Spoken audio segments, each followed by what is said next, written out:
Good morning student, class second. आप ये हिंदी की बुक निकालो बच्चों। हाँ, आज हम बागबान पढ़ेंगे।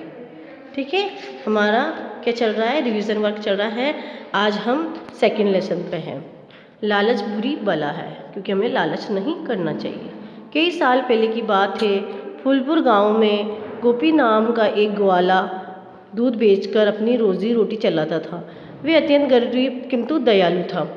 ग्वाला मतलब जो गाय चराने वाला होता है ना, उसे कहते हैं ग्वाला। गाय बकरी भेड़ ये सब जो चराते हैं ना, उसको जो रेवड़ चलाते हैं उनको ग्वाला के, जो उसका जो लीडर जो आदमी चलाता है ना उन सबको, वही ग्वाला कहलाता है।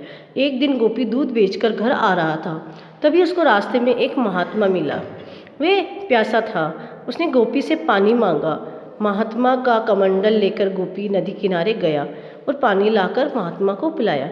कमंडल होता है ना, महात्मा के पास वो कमंडल जो होता है वो उसको लेके गया। पानी पीकर वे बहुत प्रसन्न हुआ। उसने गोपी को एक चमत्कारी मुर्गी इनाम में देकर कहा, इसे अपने घर ले जाओ, ये रोज़ एक सोने का अंडा देगी। गोपी सोने का अंडा देने वाली मुर्गी पाकर खुश हुआ और उसे लेकर घर चला गया। मुर्गी रोज़ उसे सोने का एक अंडा दिया करती थी। इसी कारण धीरे धीरे गोपी की गरीबी दूर होने लगी। एक दिन गोपी के जाने के बाद उसकी पत्नी के मन में लालच आ गया।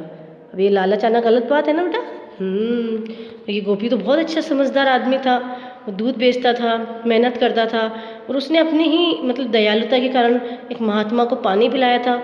और उनको पानी पिलाने की सोबत की वजह से ही उसको क्या मिली थी, एक सोने के अंडे देने वाली मुर्गी मिली थी। लेकिन उनकी बीवी कैसी थी, लालची थी। इसलिए उस मुर्गी को देख के क्या हुआ, उसको लालच आ गया। तो देखो अब क्या किया उसने, देखते हैं। सोचा क्यों ना इस मुर्गी का पेट चीर कर सारे अंडे हम निकाल लें और शीघ्र ही धनवान बन जाए, है ना। ऐसे सोचा मैं तो एक बारी में बहुत पैसे वाली बन जाऊं, इसलिए उसने क्या करा, उसका पेट चीर दिया। मूर्ख स्त्री ने बिना सोचे समझे मुर्गी का पेट चीर दिया। थोड़ी देर बाद मुर्गी तड़प तड़प कर मर गई, परंतु उसके पेट से एक भी अंडा ना निकला। गोपी की पत्नी ये देखकर बहुत दुखी हुई। मतलब जी मूर्ख पागल जो स्त्री थी ना, जिसमें कोई दिमाग नहीं था, उसने उस बेचारी मुर्गी का पेट चीर दिया था। अब ये हमेशा थोड़ी बहुत सारे अंडे उसके पेट में भरे होते हैं, है ना। तो उसने मुर्गी ने बेचारी ने तड़प तड़प के वो मर चुकी थी। जब शाम को गोपी घर आया तो मुर्गी उनको मरी हुई देखकर क्रोधित हुआ, मतलब बहुत गुस्सा हुआ वो। उसने अपनी पत्नी को बहुत डांटा और कहा, लालच के कारण हमने अपनी मुर्गी खो दी, मतलब हमारी मुर्गी मर गई। अब ये सोने का अंडा नहीं देगी क्योंकि वह तो मर चुकी है। ये कहकर वो रोने लगा, है ना। गोपी को बहुत दुख हुआ, उसकी मुर्गी रोज सोने का अंडा देती थी, वो मर गई, है ना। अब हम करेंगे शब्दार्थ। रोजी रोटी मतलब जीविका खर्चा। कमंडल साधु संतों के पास रहने वाला पात्र। रोज मीन्स प्रतिदिन। मूर्ख मीन्स बेवकूफ। शीघ्र मीन्स जल्दी। महात्मा मतलब साधु। प्रसन्न मतलब खुश, प्रसन्न होना मतलब खुश होना। ठीक है, अब हम करेंगे प्रश्न उत्तर। अब हम करेंगे क्वेश्चन आंसर, प्रश्न उत्तर। पहला है, गोपी किस गांव में रहता था। गोपी फूलपुर गांव में रहता था। गोपी अपनी रोजी रोटी किस प्रकार चलाता था। गोपी दूध बेचकर अपनी रोजी चलाता था। ये देखिए, हाँ मेरे साथ साथ आप भी करते जाएं।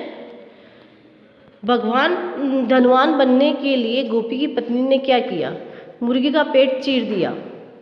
गोपी अपनी पत्नी पर क्रोधित क्यों हुआ, क्योंकि उसकी पत्नी ने लालच में आकर मुर्गी का पेट चीर दिया था। ये देखो, गोपी क्या बेचकर अपनी रोजी रोटी चलाता था, दूध बेचकर।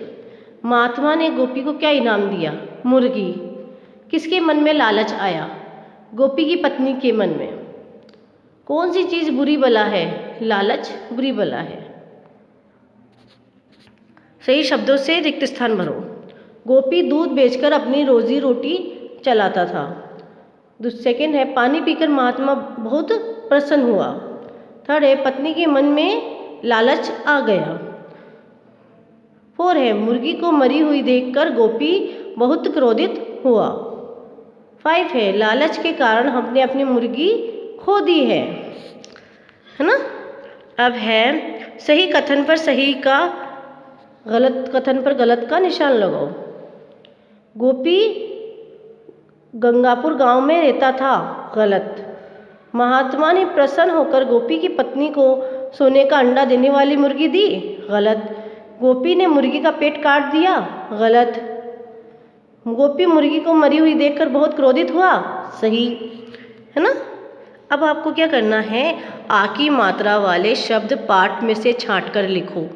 तो आपको यहाँ ये वर्क अपने खुद अपने हिसाब अपनी मर्जी अपने लेवल से करना है, अपनी बुक से देख के, और यहाँ आपको ये फील करना है अपनी बुक के अंदर। ये आपका होमवर्क है खुद ब खुद करने का, ठीक है। तो ये देखिए आप अपने सही गलत के टिक देख लीजिए। आपको सुंदर सुंदर राइटिंग में ये वर्क करना है। और जिन बच्चों का रह गया है तो रिवीजन वर्क स्टार्ट हो चुका है, आप लोग कर लें इसको, है ना। हाँ, ये देखो ये आपके रिक्त स्थान हैं और ये आपके टिक द करेक्ट है और ये आपको खुद करना है, ठीक है। और ये देखिए आप सही पर सही का निशान लगाओ, अच्छे से देख लें और अच्छा वर्क कर लें। ये देखिए आपके क्वेश्चन आंसर अच्छे से देख लो और अच्छा वर्क अपनी बुक के अंदर कर लो, नोटबुक के अंदर, ठीक है। ये सभी वर्क आपको अपनी नोटबुक में करना है। सिर्फ आपको ये नहीं करना है जो मैंने आपको होमवर्क के लिए डाला है ना, ये आपको अपनी नोटबुक में ही करने हैं सब। सिर्फ आपको ये अपनी बुक के अंदर करना है ना, शब्द ज्ञान वाला ये वर्क आपको अपनी बुक में करना है। बाकी ये सभी वर्क आपको अपनी नोटबुक में करना है। सुंदर सुंदर राइटिंग के अंदर मैं आपकी नोटबुक चेक करूँगी और आपका वर्क देखूँगी, है ना। ओके बच्चों, थैंक यू।